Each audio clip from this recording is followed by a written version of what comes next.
Info yang mengatakan bahwa kasus NM gitu sebutnya, NM yang melakukan PK melawan jaksa penuntut umum akan bebas.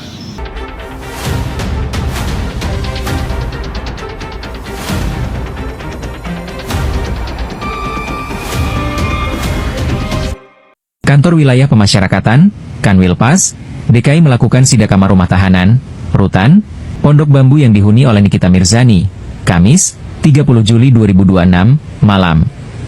Kamar tahanan artis cantik itu disida atas dugaan pelanggaran yaitu menggunakan telepon selular di dalam rutan Pondok Bambu. Nikita sempat memposting di Instagram terkait penanganan perkara mantan Jaksa Agung Muda Tindak Pidana Khusus, Jampitsus, Febrie Adriansyah. Pihak keluarga Nikita kemudian tidak terima dan membuat sebuah tulisan terkait dengan penggeledahan terhadap kamar jebolan acara Take Me Out Indonesia. Pihak keluarga Nikita merasa telah mendapatkan intimidasi dari pihak Kanwil Pemasyarakatan DKI. Terima kasih. Jabatan saya adalah Kabid Keamanan, Perawatan, dan Kepatuhan Internal. Menanggapi terkait pemberitaan Nikita Mirzani pada saat pemeriksaan, intimidasi yang dilakukan oleh tim pemeriksa dari kantor wilayah. Jadi kami menanggapi bahwa asal muasal kejadian ini adalah adanya kicauan dari Nikita Mirzani di media sosial terkait komentar dari Jampitsus. Kemudian dari medsos tersebut kantor wilayah kemudian membuat tim pemeriksaan mengklarifikasi terkait kejadian di media sosial. Kemudian kami membentuk tim pemeriksa dan melakukan pemeriksaan pada tanggal 30 Juli, kurang lebih jam 7 malam, kami melakukan razia di Rutan Pondok Bambu. Kemudian dari hasil razia tersebut kita tidak menemukan hal-hal yang dilarang oleh rutan maupun lapas, terutama alat komunikasi handphone ilegal.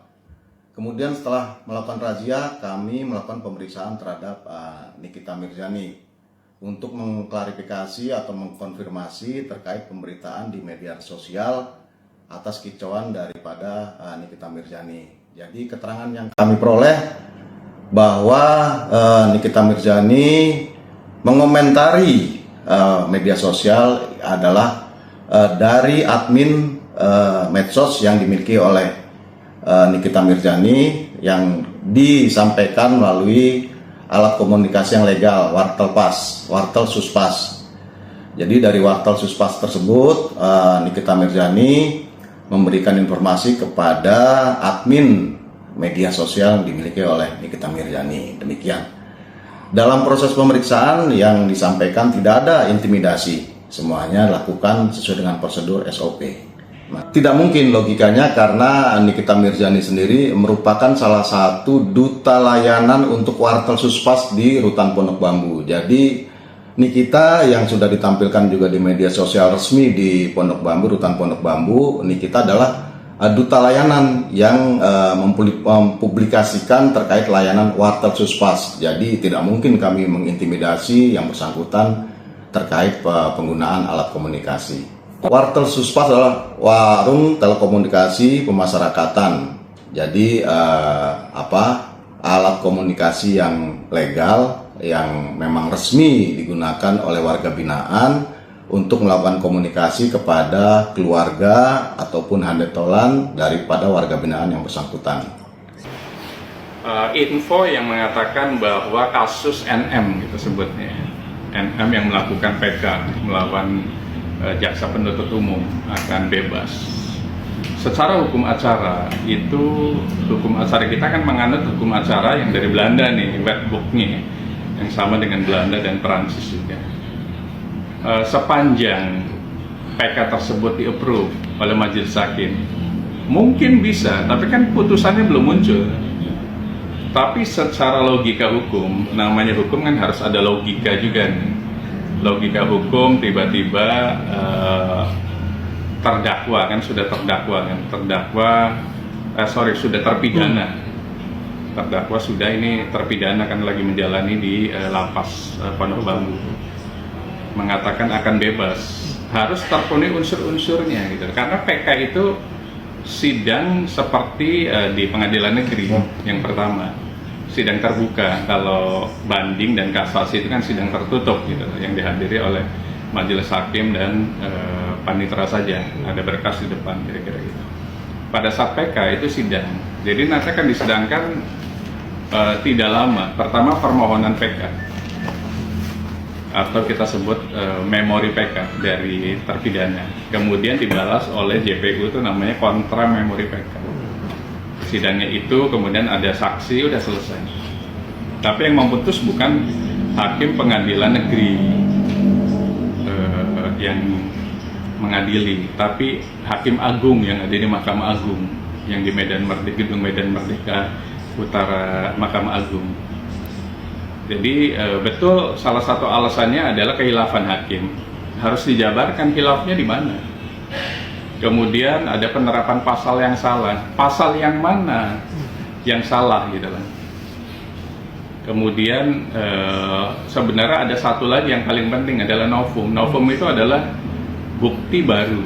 Jadi ada temuan baru, ada sesuatu yang bisa menjadi fundamental permohonan PK tersebut. Karena kalau nggak ada novum, gimana PK ini menjadi sebuah permohonan yang akurat secara judicial formalnya. Kalau misalnya tanpa itu agak berat untuk bisa melawan kontra memori dari jaksa penuntut umum, kecuali yaitu novumnya. Ya semoga ada novum intinya.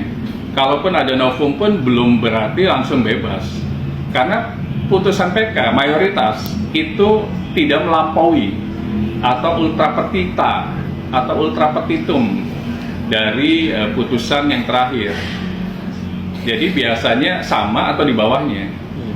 Jadi saya bisa memprediksi saja, ini putusannya mungkin 3. Pertama sama dengan putusan PN, PT, dan kasasi. Putusan yang kedua adalah di bawahnya, tapi di bawahnya pun nggak akan jauh. Putusan ketiga mungkin percobaan, bukan bebas. Jadi kalau bebas agak sulit, karena tadi dikatakan novumnya nggak ada. Gimana mau melawan sebuah tembok gitu loh, kalau kita tidak memiliki perkakas. Nah, perkakas yang utama adalah novum sebenarnya.